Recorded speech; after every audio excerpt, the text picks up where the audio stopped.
So anyway, what's going on, everybody? Listen, I promised to make some videos because one of my subscribers asked me to make a video on all of the greats that helped me in my career and give people a little history and insight on them. And as I said in the other video, I don't think anybody could tell a story about them better than me. I was the little kid right there with them, following them all around the place, right?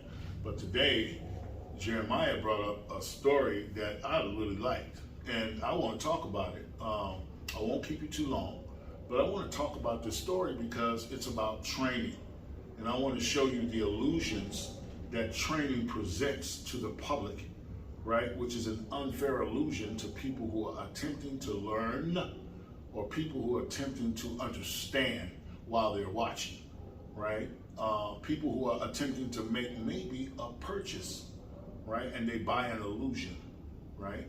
So I want Jeremiah to tell you this story. You gotta listen to it like it's a great story. So Jeremiah, tell him that story. How's everything going? I'm Jeremiah. So the story that I presented to my teacher this evening, or this afternoon, I was selling a puppy. My dog that my master trainer, he trained. This dog had puppies.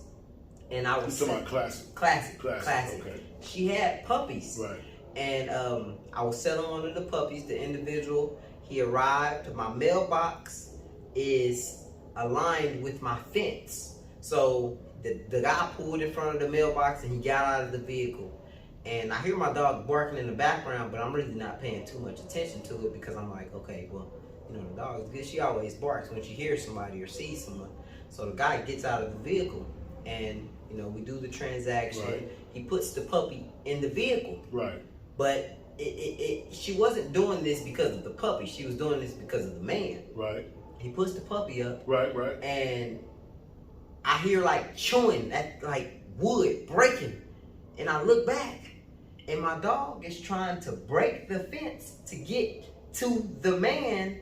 And this man wasn't posing as a threat. This man wasn't doing anything. We just having a regular conversation. So you tell me, wait, Jeremiah, because I'm finding this hard to believe. Okay, so you're telling me that you did not give your dog a 6-week course No, sir. in fence chewing, wood breaking, right? Come after the perpetrator classes. You didn't do that. No, sir, I did not do that. Jeremiah, I did not do that. I just can't believe that you okay, maybe you've been sneaking out and you're part of the XO to the third power organization that teaches that type of, destructive powerfulness that only that club could teach, right? And you guys use like sleeves and all these kind of stuff, and that's how y'all got the dog to do it, right? No, sir.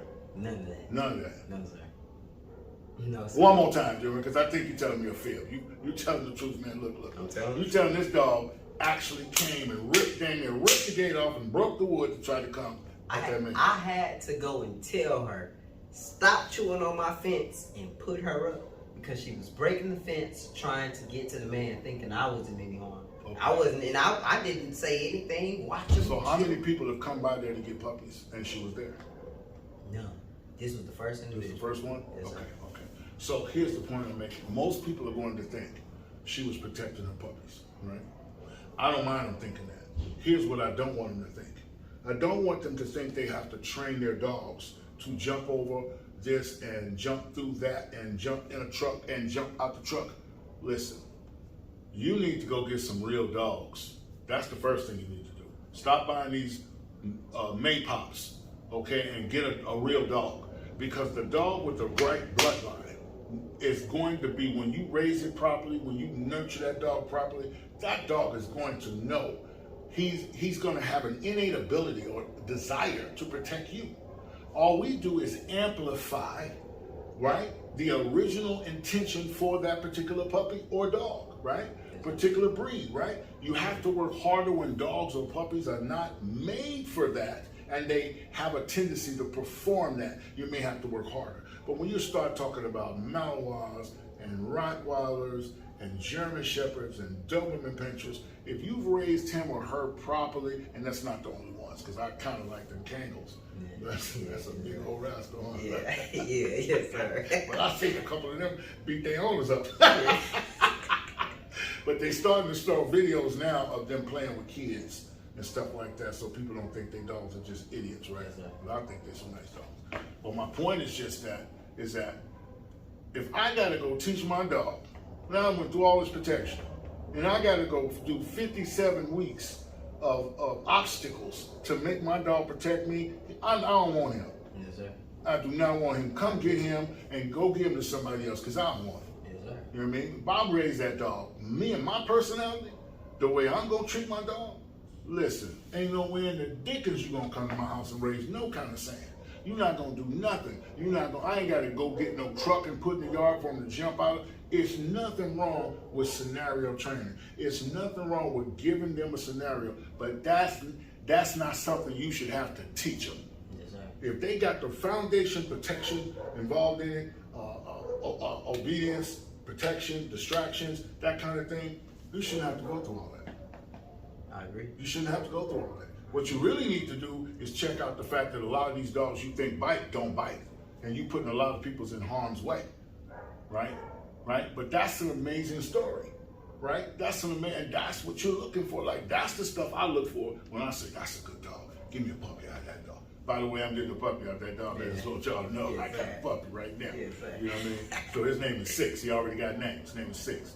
Okay? So I'm just letting them know, you know. But my point is that we need to quit fooling ourselves with all these cartoons, this cartoon training, this fake training, setting up scenarios that are more than likely not going to ever happen to you.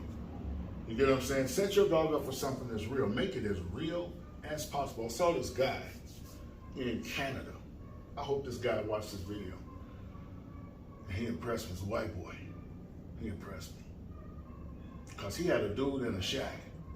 And he told the dude to come out, you know. And it was just how he did it, right? And that dog went into that dude like nobody's business. But it drew me in, right? And as simple as that sounds, you had to see that video. The same guy had a guy up under a tarp, hiding up under the tarp, hoping he could get away. I could see it happen. It's real. Can you see that? And the guy, obviously, the dog's mouth is no, it wasn't. Was it loose? I don't remember if it was loose, but I think it wasn't loose, right? He had a muzzle on it. Ding. He told that guy to come out. The man said,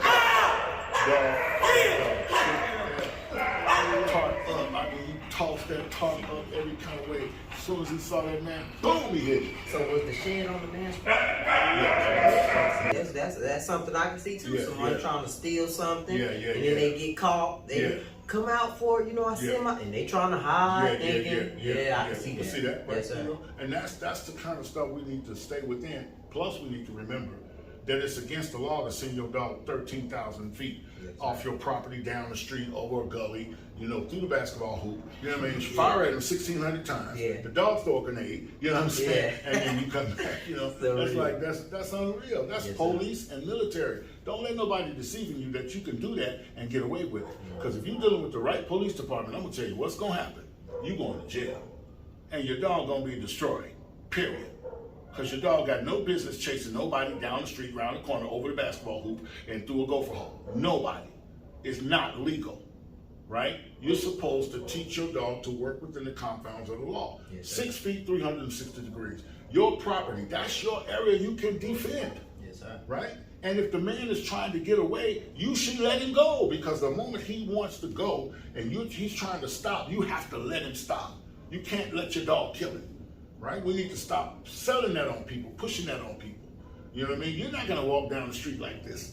In your house, you can do this. But in the streets, you better not get caught with no gun going down like you the police. When the police see you, they're gonna shoot you. You know what I'm saying? And your dog. And your daggone dog. You look like a daggone perpetrator. You feel what I'm saying? So this don't make no daggone sense. We need to stop teaching this nonsense. That's police stuff. It's not our stuff. We citizens, you only got so much we can do. I think the PPDA has got a real big surprise coming up, because they're gonna do a feature on this particular subject, and they're gonna do it in a powerful way. So y'all be watching out for the PPDA with this new feature. It's my main man, Jeremiah Shepherd. Yes, sir. You see him in a lot of the videos. He's my first assistant. Jay Davis, my second assistant. I'm your boy, P. Don Mega, the master disaster. We holler at you later. Yes, sir. Yes, that even with me, I was pulled into it. You told me yesterday, you said